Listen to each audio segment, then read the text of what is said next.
Hi friends, welcome to RR சமையலறை. இன்றைக்கி நம்ம பாலக் உருளைக்கிழங்கு மசாலா பண்ண போகிறோம். அது எப்படி பண்ணுறதுன்னு பார்க்கலாம் வாங்க. அதுக்கு அடிகனமான பாத்திரம் வச்சு ஸ்டவ் ஆன் பண்ணிக்கலாம். கடாய் சூடானதும் 3 டேபிள் ஸ்பூன் எண்ணெய் விட்டுக்கலாம். எண்ணெய் சூடானதும் 1 டீஸ்பூன் சீரகம் போட்டுக்கிறேன். அது கூட 2 காஞ்ச மிளகாய் உடைச்சி போட்டு கிளறி விட்டுக்கலாம்.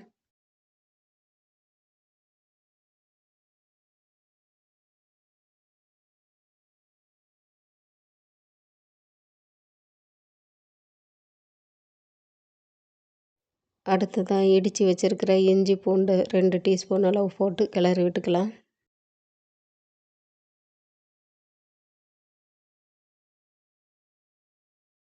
ரெண்டு பெரிய வெங்காயம் மெலிசாக கட் பண்ணதை இது கூட சேர்த்து கிளறி விட்டுக்கலாம்.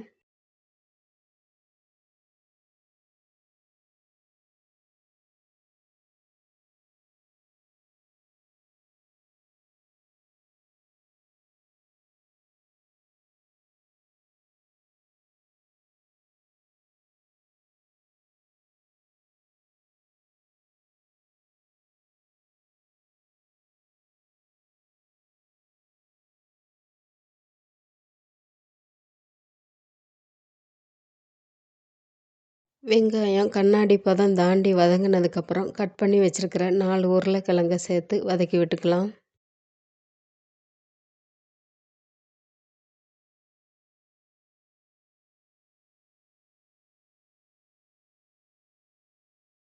ஒரு நிமிஷம் போல் வதக்கி விட்டுக்கோங்க. எல்லா பீஸ்லேயும் எண்ணெய் பட்டிருந்தா கடாயில் ஒட்டாது. மீடியம் ஃப்ளேமில் வச்சு வதக்கிட்டு மூடி போட்டுக்கோங்க.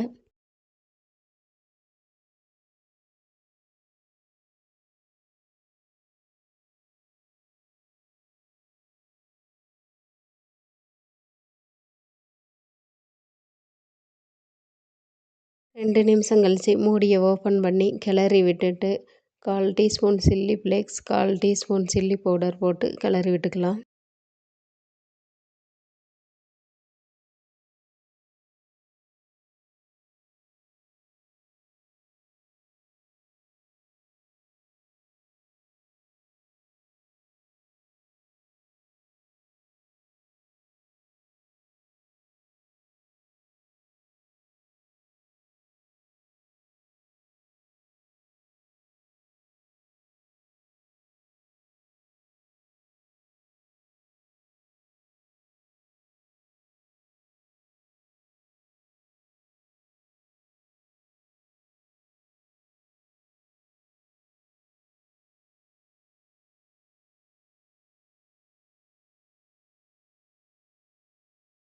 அடுத்ததாக மெலிசா கட் பண்ண ஒரு பச்சை மிளகாய் 1/2 டீஸ்பூன் சீரகத்தூள் சேர்த்து கிளறி விட்டுக்கலாம்.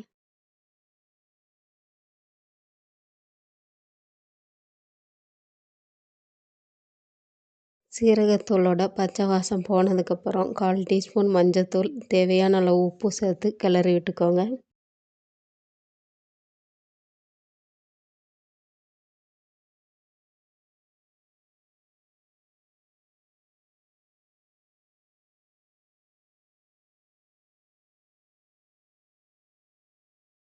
இதுதான் மெலிசா கட் பண்ண 2 பழுத்த தக்காளியை போட்டு மூடி வச்சுருங்க. 2 நிமிஷம் கழித்து மூடியை ஓப்பன் பண்ணி கிளறி விட்டுட்டு திரும்பவும் மூடி வச்சிடலாம்.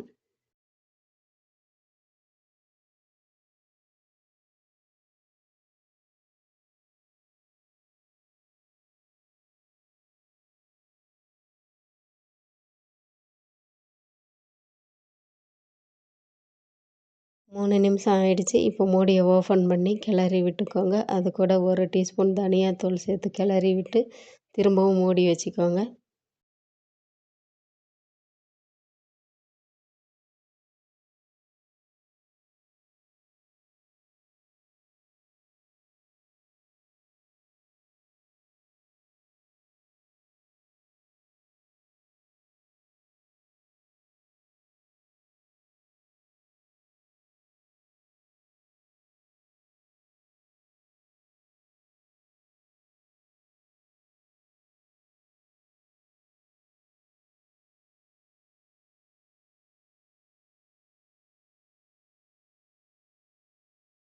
நிமிஷம் கழித்து மூடியை ஓப்பன் பண்ணிவிட்டு கிளறி விட்டுக்கோங்க. இப்போ நம்ம கழுகி மெலிசாக கட் பண்ணி வச்சுருக்கிற ஒரு கட்டு பாலக்கீரையை இது மேலே பரத்தி விட்டுக்கலாம்.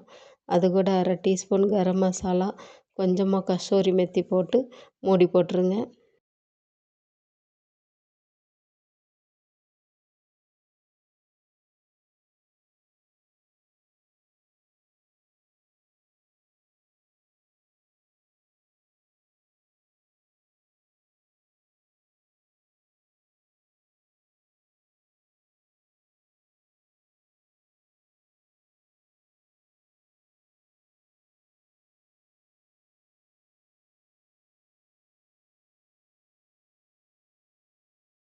4 நிமிஷம் கழித்து மூடியை ஓப்பன் பண்ணி பாருங்கள். பண்ணிவிட்டு கிளறி விடுங்க. இப்போ கீரை ஓரளவு வெந்திருக்கும்.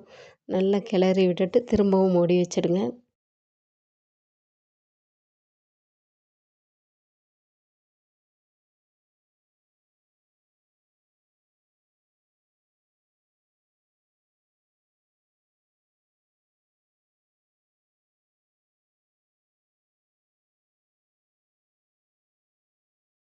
ரெண்டு நிமிஷம் கழித்து மூடியை ஓப்பன் பண்ணிவிட்டு கிளறி விட்டுக்கலாம். இப்போ கீரை நல்லா வெந்துருச்சு. இப்போ ஒரு டீஸ்பூன் நெய் விட்டுட்டு கொஞ்சம் கொத்தமல்லி தழையை தூவி கிளறி விட்டு இறக்கிக்கலாம். இப்போ பாலக் உருளைக்கிழங்கு மசாலா ரெடி ஆயிடுச்சுங்க. இது சப்பாத்தி கூட சாப்பிட ரொம்ப அருமையாக இருக்கும். இதை செஞ்சு பார்த்துட்டு உங்கள் ஃபீட்பேக் சொல்லுங்கள்.